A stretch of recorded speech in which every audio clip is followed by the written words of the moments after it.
और वो ये है कि हमारी मोदी साहब से जाती हैसियत में कोई दोस्ती नहीं हो सकती अनलेस वो कश्मीरियों को इंसान समझना शुरू करें।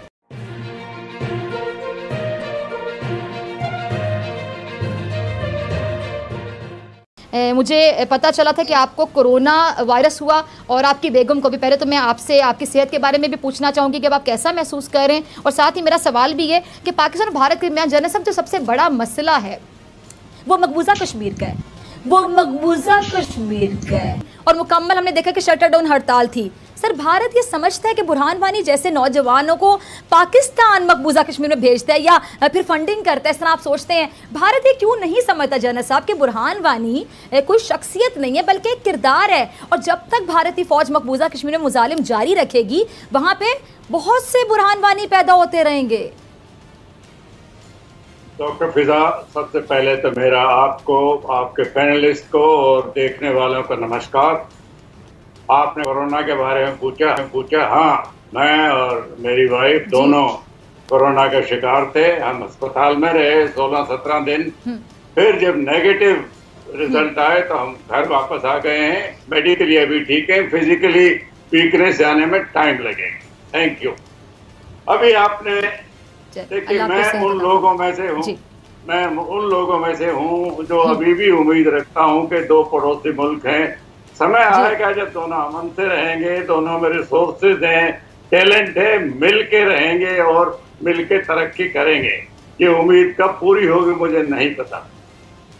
अभी आपने फिर वही बुरहान वानी का पूरी क्यों नहीं हो पा रही ना? इसमें भारत का आप एक उम्मीद का इजहार किया, आपने एक अच्छी ख्वाहिश का इजहार किया कि पड़ोसी ममालिक को कैसे रहना चाहिए।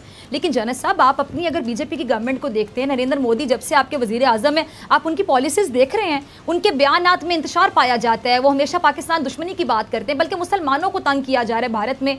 फिर वो अपना रवैया क्यों नहीं तब्दील करते? डॉक्टर फिजा, अगर आप प्रेजुडिस, पक्षपात का चश्मा पहन के सरहद के पार देखोगे तो आपको हर चीज नेगेटिव नजर आएगी। भारत पाकिस्तान के बारे में ऐसा नहीं सोचता। जिस नरेंद्र मोदी की आप बात कर रहे हो, वो तो पॉलिटिकल रिस्क लेके लाहौर भी आए थे, लेकिन मिला क्या, एक हफ्ते में पठानकोट अटैक हुआ, उसके बाद उड़ी हुआ।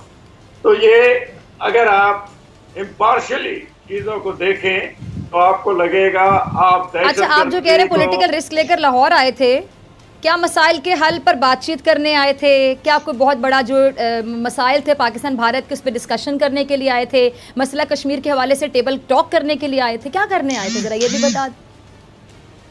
अगर आपकी बात मानी जाए कि हम पाकिस्तान के खिलाफ हैं, तो पहली बात तो हमारे वजीर आजम पाकिस्तान में क्यों आएंगे?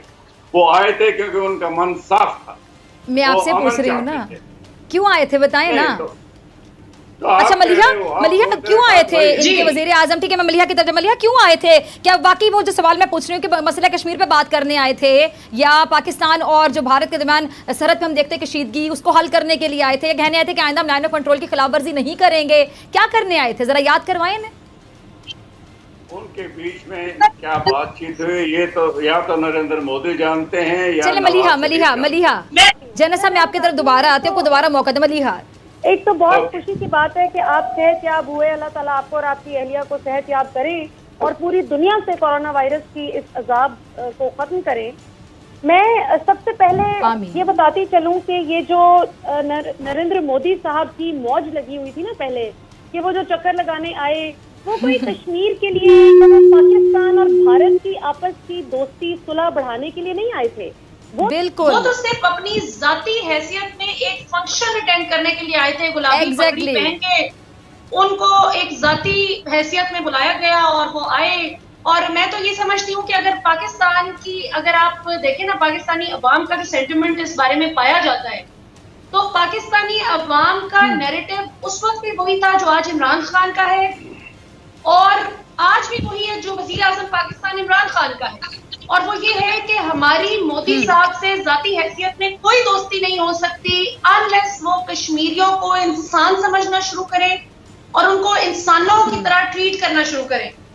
और जहां तक आपने सर बात की कि दोस्ती और लड़ाई की, आप चाहते हैं कि अमन कायम हो और लड़ाई खत्म हो पाकिस्तान और भारत में, तो मैं वाजे करना चाहती हूँ कि जिस वक्त अभिनंदन आए थे और आकर वो पकड़े गए और उन्होंने फिर एतराफ भी किया कि टी टेस्ट फैंटास्टिक, तो उस वक्त पाकिस्तान इखलाकी तौर पर, अगर आप मॉरल ग्राउंड देखें ना, उस वक्त पाकिस्तान का बहुत हायर था एज कम्पेयर टू इंडिया। कि उस वक्त मोदी साहब की जो बॉडी लैंग्वेज थी, उनकी जो बातें थी, वो बहुत एग्रेसिव थी। इस सब के बावजूद पाकिस्तान की रियासत में पाकिस्तानी अवाम, पाकिस्तानी हुकूमत, पाकिस्तानी फौज, सब ने मिलकर ये फैसला किया कि हमें इंसानियत को ऊपर रखना है, हमें दुश्मनी को ऊपर नहीं रखना। बावजूद इसके कि इस शख्स ने हमारी बाउंड्री क्रॉस की है, एक गलत काम किया है, इसने एक सरहद को ब्रीच किया है, और पाकिस्तान ने उस वक्त वाज़ेह तौर पर एक अमन का पैगाम दिया। और दिलचस्प बात यह है सर कि आपकी तरह के बहुत से लोग भारत में मौजूद हैं जो लड़ाई नहीं चाहते, जो अमन चाहते हैं।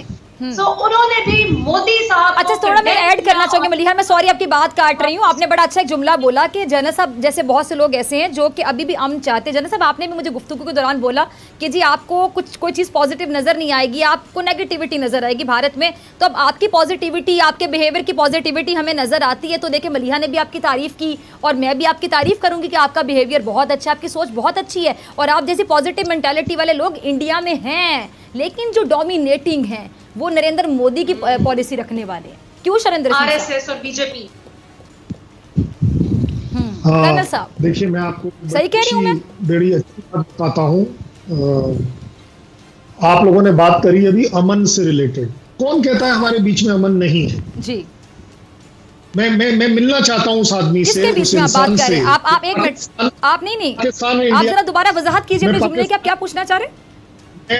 मैं सिर्फ ये जानना चाह रहा हूँ भारत के नाम की बात कर रहे हैं, किसको भारत और पाकिस्तान के बीच में अमन नहीं दिखता? क्योंकि जो सर ने बोला है, जो चश्मा बोला है, अगर चश्मा दोनों नरेंद्र मोदी को आपके वजीर आजम नहीं देखिए, मेरे मेहमान आपको जवाब मुनीब से जवाब लूंगी।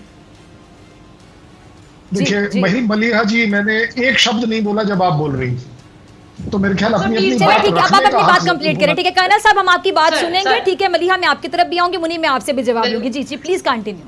जी कर्नल साहब, पहले तो बहुत बहुत धन्यवाद कि आप लोगों ने हमें अपने चैनल पर बुलाया। मेरी शुभकामनाएं पूरे पाकिस्तान के साथ कि वो शांति से रहे, सुखी रहे।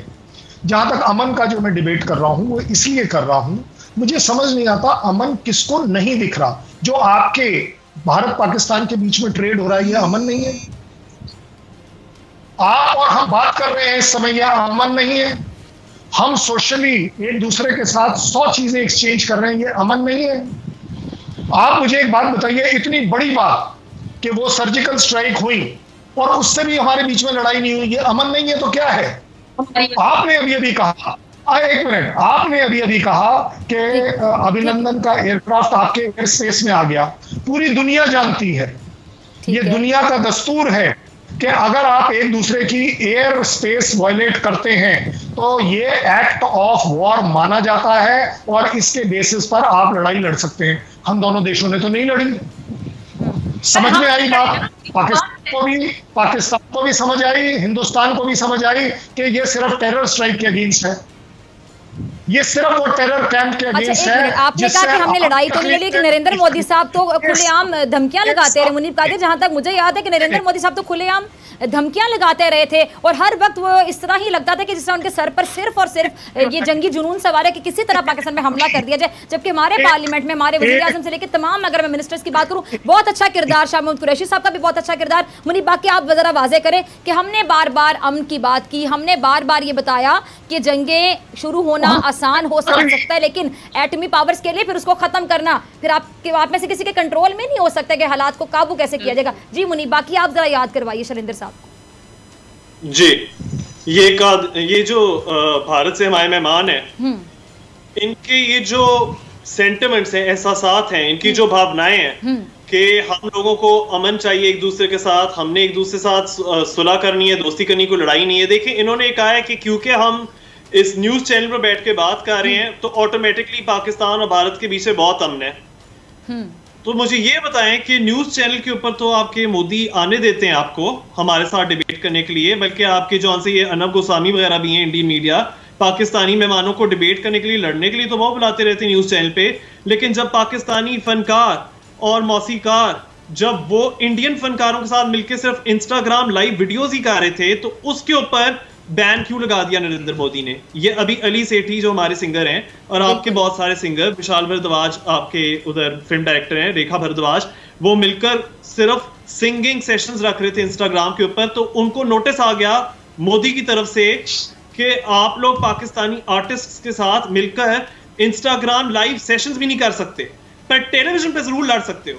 वो ठीक है, तो फिर कौन है जो कि ये भी ऐड कर देना कि हमारे बहुत से जो आर्टिस्ट जो वहाँ पे काम करने गए थे, मुझे याद है उनको धमकियां दी गई थी कि वो भारत में काम नहीं कर सकते। टैलेंट की भी कुछ सरहद होती है क्या? इन्होंने तो टैलेंट की सरहदें भी कायम कर दी। और फिर दूसरी बात भी मैं करना चाहता हूँ, इन्होंने ये कहा कि देखें कोई जंग तो नहीं हुई, कोई कुछ तो नहीं हुआ। जब आप किसी टेरिटरी पर जाते हो, किसी सरहद को पार करते हो, तो वो एग्रेशन होती है। इन्होंने ये कहा। मैं आपको ये बता दूं, बालाकोट स्ट्राइक किसने करने की कोशिश की थी? भारतीय सेना ने। उस जंग को किसने रोका? अभिनंदन को हम लोगों ने पकड़ लिया, सारा कुछ हुआ, लेकिन कोई उसके अंदर वेंजेंस नहीं थी, कोई विशसनेस नहीं थी। पाकिस्तान ने अभिनंदन को चाय पिलाकर वापस लौटाया, और अभिनंदन ने पाकिस्तान के हमारे जितने भी फौज के कितनी तारीफ की जाकर। अब ये कुछ भी कह लें जी, मैंने कहा अभिनंदन ने पाकिस्तानियों के रवैये की कितनी तारीफ की कि उसको कितने अच्छे तरीके से ट्रीट किया गया पाकिस्तान। बिल्कुल। और उन्होंने अभी आप उसको भी छोड़ें, ये कुलभूषण जाधव, हम तो कुलभूषण जाधव को भी हक दे रहे हैं कि तुमने रिव्यू अगर करना है आईसीजे जजमेंट के मुताबिक तो तुम कर लो। वो तो उसने चॉइस एक्सरसाइज की है कि उसने रिव्यू पिटिशन कोर्ट की नहीं इन्वोक करनी, पर पाकिस्तान ने अपनी सारी ड्यूटी पूरी की आईसीजे जजमेंट के मुताबिक। और मैं एक और बात ऐड कर दूं कि आईसीजे ने कुलभूषण के हवाले से ये कहा था कि जो कन्विक्शन हुई थी कुलभूषण जाधव की वो बिल्कुल ठीक थी और उसका पाकिस्तान को पूरा हक, पूरा अधिकार था। तो हम अमन पसंद हैं और मुझे इसी बात का फख्र है कि हम अमन पसंद हैं। आप भी उसको रेसिप्रोकेट कीजिए प्लीज। ठीक है जनरल साहब, जनरल राज कादियान साहब आपकी तरफ आना चाहूंगी। जनरल साहब, आप हमेशा अमन की बात करते हैं, शांति की